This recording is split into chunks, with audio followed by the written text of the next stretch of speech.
My name's Elise, and my story isn't one of those fairy tales you're used to hearing. My dad was the king of his castle, and we were just living in it.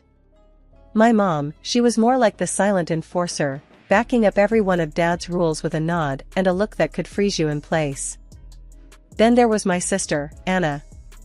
She was older by a couple of years and had always been the rebel, trying to push the boundaries, but even she couldn't break the iron will of our father. Our home life? It was a series of do's and don'ts. Don't talk back. Do as you're told. Don't stay out late. Do your chores. The list went on and on. It wasn't just the rules, it was the cold way they were enforced. Love and warmth were scarce, replaced by a rigid discipline that stifled us. One day, Anna got caught up in a teenage dream. She met a guy, Dave, kind-hearted and with a smile that could light up the darkest days. But he made the mistake of not fitting into Dad's view of suitable. I remember the day she brought him over, all nervous and hopeful. The air was thick with tension. Dad took one look at him and the sparks flew. "What do you think you're doing, bringing nobody into my house?" he barked, voice booming like thunder. Anna's eyes were wide, tears brimming, but she didn't dare let them fall. She knew better than to challenge Dad openly. "Dad, please, he's a good person," she whispered, barely audible. "Good? Good doesn't pay the bills. Get him out of my sight," he spat, turning his back on them both. That night, Anna cried in silence, her dreams shattered. She didn't dare disobey Dad, and that was the end of her and Dave. It was a lesson in our harsh reality. Love wasn't about feelings, it was about fitting into the strict mold Dad had set. As for me, I watched and learned. I knew better than to get caught in the crossfire. I kept my head down, followed the rules, and counted down the days until I could escape. The day I left for college felt like my first breath of fresh air in years. The day I left for college felt like I was finally taking a sledgehammer to the chains that had bound me my whole life. My bags were packed, and I was ready to bolt out the door, but not without one last showdown with the warden, my dad. "Elise, you think you're ready for the big world out there?" Dad's voice was like gravel, tough and unyielding. He stood in the doorway, a towering figure that I was about to leave behind. "I'm more than ready, Dad. I've been ready," I shot back, my voice stronger than I felt. Inside, my stomach was doing flips, but there was no way I'd let him see that. Mom was in the background, wringing her hands, the eternal peacemaker. "Be safe, dear. Remember to call us, every day," she said, her voice trailing off as if she already knew the impossibility of her request. College was a blur of new experiences, late nights, and the kind of freedom that was intoxicating. I made friends, actual friends, who liked me for me, not because of some unspoken family obligation. One night, in our cramped little dorm, my roommate, Jess, and I were sprawled out on our beds, talking about everything and nothing at the same time. "So, Elise, you ever gonna call your folks? You've been here a month, and I haven't seen you pick up the phone once," Jess asked, her tone casual, but probing. I sighed, staring at the ceiling as if it held the answers. "I talk to my mom now and then. But every call feels like a leash tightening around my neck. It's always, 'Are you eating well? Are you studying hard? Remember who you are.'" Jess laughed, a light, easy sound. "Sounds like my mom, but on steroids. They're just worried about you, you know? It's a big world out here." The college life was turning into everything I hoped it'd be, a stark contrast to the suffocating grip of my parents' house. I was finally feeling the weight lift off my shoulders, getting used to the idea of living on my own terms. Then, out of nowhere, my bubble burst when my mom decided to drop a surprise visit. I was in the middle of a laugh with Jess when there was a knock on our door. The last person I expected to see on the other side was my mother, standing there with a look that could sour milk. "Elise, what is this place? It's so small," she said, her nose wrinkling as she stepped inside, eyeing Jess like she was some sort of street urchin. Jess, ever the brave soul, extended her hand. "Hi, Mrs. Martin, I'm Jess." Elise's roommate. Mom looked at Jess's hand like it was covered in dirt but shook it anyway. Jess, is it? Elise, can I have a word with you, in private? The way she said in private made it sound like we were about to discuss state secrets instead of whatever she had on her mind. Once we were alone, she wasted no time. Elise, that girl, she's not the right sort of friend for you. She's vulgar, she hissed, her voice laced with disdain. I felt my cheeks burning, a mix of anger and embarrassment stewing inside me. Mom, Jess is a great person. She's been nothing but kind to me. Ignoring me, Mom began rifling through my closet, her hands moving from one piece of clothing to another with a speed born of disapproval. And these clothes? They're far too revealing. What on earth are you thinking, wearing things like this? Each word felt like a slap, stripping away the independence I'd started to build. I wanted to scream, to tell her to stop, but the words wouldn't come. All I could do was stand there, silently fuming and fighting back tears. After what felt like an eternity, Mom left, leaving a trail of silence in her wake. I collapsed on the bed, the dam finally breaking as tears streamed down my face. Jess came in soon after, sitting beside me without a word. She handed me a tissue and waited for the storm to pass. Elise, screw what your mom thinks, okay? You're awesome, and if wearing a tank top is the biggest of your sins, then you're practically a saint, Jess said, her voice a mix of anger and comfort. You're your own person, Elise. Don't forget that. Her words, simple and straightforward, were like a beacon in the fog. Jess was right. I was my own person, and it was high time I started living like one. After college, I landed a job in a big company known for its semi-finished meat products. The boss, Michael, was this young guy, grandson of the founder. Kind of hot, if I'm being honest, but in a I've got my life together kind of way, which was intimidating and attractive all at once. One day, he called me into his office. My heart was racing, thinking I'd messed up a report or something. Elise, can you come in here for a second? His voice was calm but carried across the sales floor like he was announcing the next big product launch. I walked in, trying to look confident but probably failing miserably.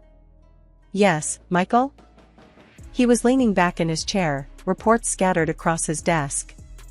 I've been reviewing your work. You've got an eye for detail. Impressive, he said, his eyes not leaving the papers. I didn't know where to look. Was this a compliment or the prelude to a but? Thank you, I try my best, I managed to say, feeling my face heat up. No, thank you. It's refreshing to see someone take their work seriously around here. Keep it up, he said, finally looking up with a smile that made my knees weak. Fast forward a few months, Michael got transferred to another department. We barely saw each other, which was probably for the best. I mean, dating your boss? That's a recipe for disaster, right? Then, as fate would have it, we bumped into each other at the supermarket. I was inspecting some sad-looking avocados when I heard his voice. Finding anything good? I turned around, and there he was, casually dressed, which was a stark contrast to the suits I was used to seeing him in. Michael. Hi. Just, trying to decide if these avocados are worth it, I stammered, feeling like a complete idiot. He laughed, a sound that was way too charming. Let me give you a tip. This one, he picked up an avocado, is perfect. See? Firm, but not too hard. We ended up talking more about fruits and vegetables than I ever thought possible. One thing led to another, and we found ourselves having dinner together. It was casual, easy conversation that felt like we were just two people getting to know each other, not an employee and her boss. After that night, things changed. We started seeing each other outside of work, keeping it on the down low, of course. It was nice, comfortable. But I couldn't shake off the fear of what my parents would think, so I kept it a secret from them. A year flew by with Michael, each day feeling like a step further away from my old life and closer to something that was entirely ours. One chilly evening in November, Michael took me out for what I thought was just another date night. We ended up at this quaint little spot downtown that had the best view of the city. It was more romantic than our usual hangouts, and I should have guessed something was up. As we sat there, looking over the city lights, he got all serious, which wasn't like him. "Elise, these past months with you have been incredible. You've shown me what it really means to be in love," he started, his voice steady, but I could tell he was nervous. I was caught off guard. "Michael, what's going on?" My heart started racing, not sure what to expect. He took a deep breath, reached into his pocket, and before I knew it, he was down on one knee, holding the most beautiful ring I'd ever seen. "Elise, will you marry me?" My heart stopped. This was it, the moment I'd dreamed about but never really thought would happen, at least not under these circumstances. "Yes, Michael, a million times yes," I managed to say, tears of joy blurring my vision. The euphoria of our engagement was overwhelming, but it was short-lived. The thought of telling my parents loomed over us like a dark cloud. I knew I couldn't keep this a secret forever. The fear of their reaction was paralyzing, but Michael was supportive, encouraging even. "We should tell them, Elise. It's the right thing to do," he said one night as we were discussing, more like avoiding, the subject. The day we decided to tell my parents, my stomach was in knots. We drove to their house, the silence in the car heavy with unsaid fears and unasked questions. Sitting across from my parents in the living room felt like being in a courtroom, waiting for the judge's final verdict. "Mom, Dad, we have something to tell you. Michael and we're engaged," I blurted out, not trusting myself to build up to it gently. First, there was shock, then a frosty sort of acceptance once they learned Michael wasn't just some guy, but a guy with a hefty bank account. The real drama unfolded when Mom started laying out her grand plan for the wedding. "We need to have it in the church, with all the trimmings. It'll be magnificent," she said, her eyes already picturing the event. I could feel my dream of a simple, intimate wedding slipping through my fingers. Mom, Michael and I were thinking something low-key. Just sign the papers and have a small party. That's it, I said, hoping to steer her away from her grand designs. Her reaction was as if I'd suggested we get married in a fast food joint. "Unacceptable. A girl's wedding day is her most special day. I'll take care of everything. Don't you worry," she said, dismissing my wishes with a wave of her hand. I felt my temper flare. "But it's our wedding, shouldn't we get to decide how we want it?" I protested, but Dad cut me off mid-sentence. "If you don't do it this way, you might as well not do it at all. No blessing from us," he said, his tone final, leaving no room for argument. Michael had been quiet up till now, trying to keep the peace. But even he seemed to falter under the weight of their expectations. "Maybe we should just go along with it, Elise," he whispered to me, a hint of defeat in his voice. I couldn't believe my ears. Betrayal stung me, sharp and unexpected, from the man I'd just agreed to marry. My parents, seeing his compliance, practically beamed with victory. The ride back from their place was heavy with my disappointment. But as soon as we were alone, Michael took my hands in his. "Listen, Elise, I only said that to calm things down. We're not doing it their way. We're doing it our way, okay? Let them think what they want for now," he said, his voice firm, his eyes telling me he meant every word. I was in the middle of discussing cake flavors over the phone with Michael when the doorbell rang. The moment I opened the box, my heart sank. It was for me, a wedding dress. But not just any dress. It was the epitome of what I never wanted in a wedding gown. Layers upon layers of tulle, a bodice that looked more like armor, and a train that seemed long enough to cover a football field. It was horrendous. Staring in disbelief, I called Michael back, panic edging my voice. "You won't believe this.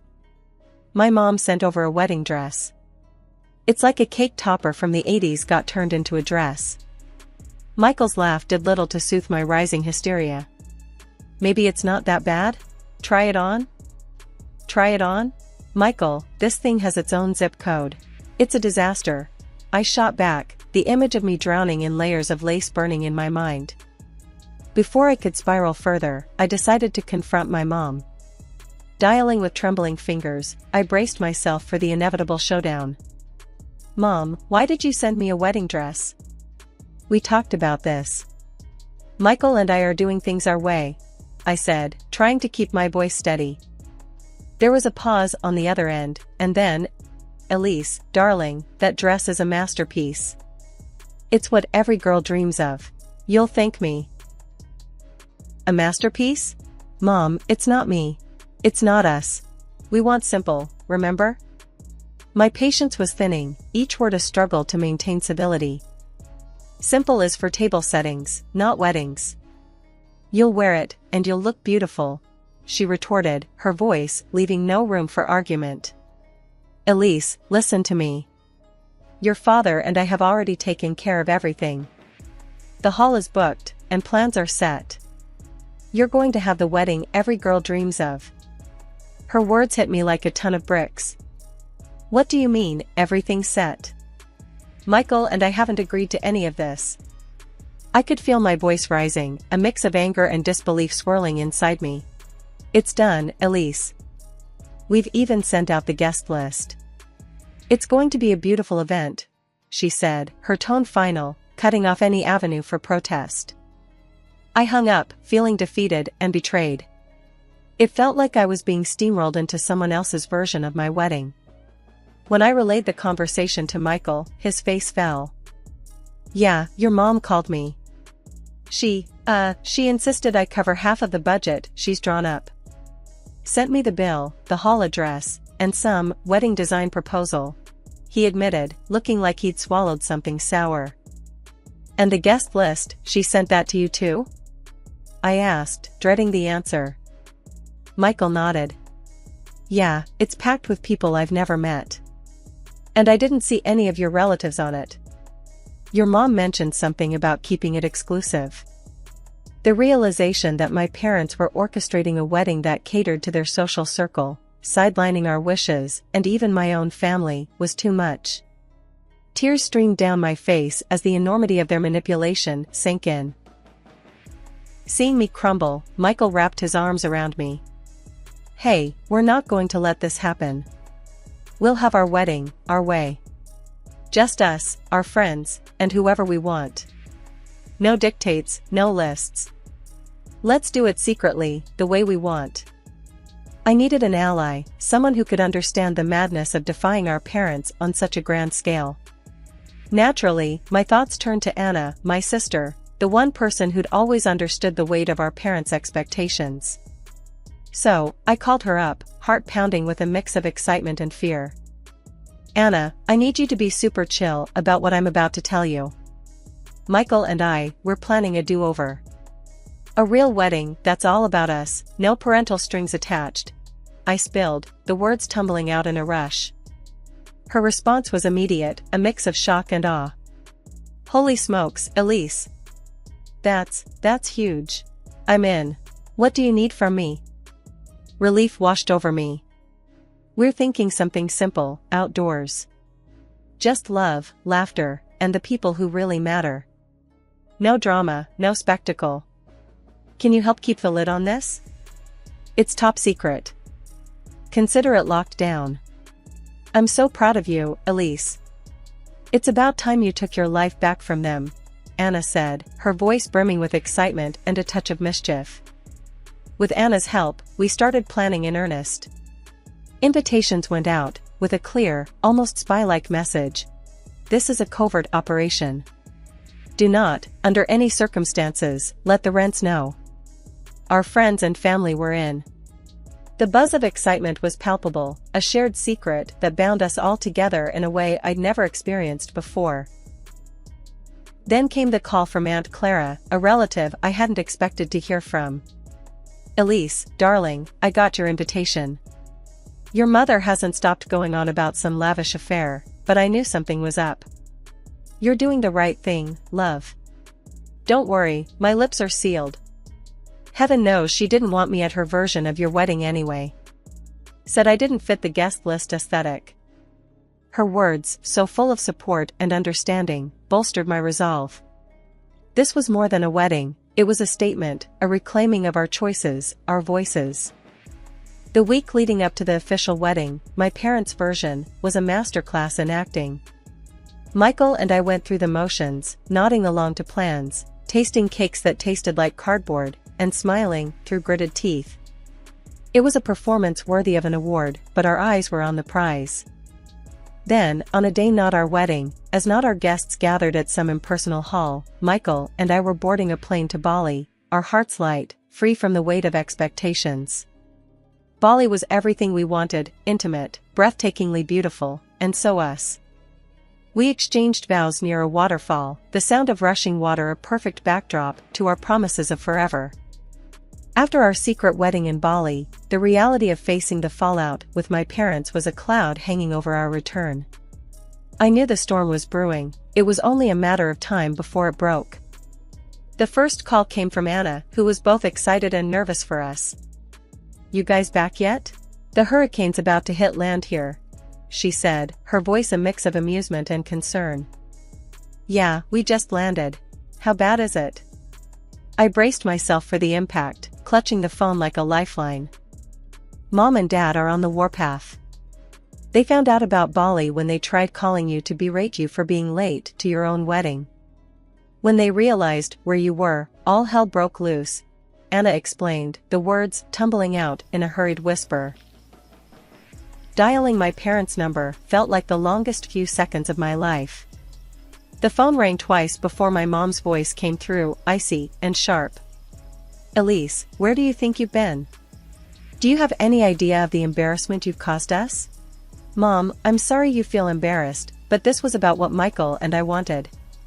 We needed our wedding to be true to us, not a spectacle," I said, my voice steadier than I felt. "Dad thinks we should cut you off, you know. After this stunt, maybe he's right," she added, the threat hanging in the air like a guillotine.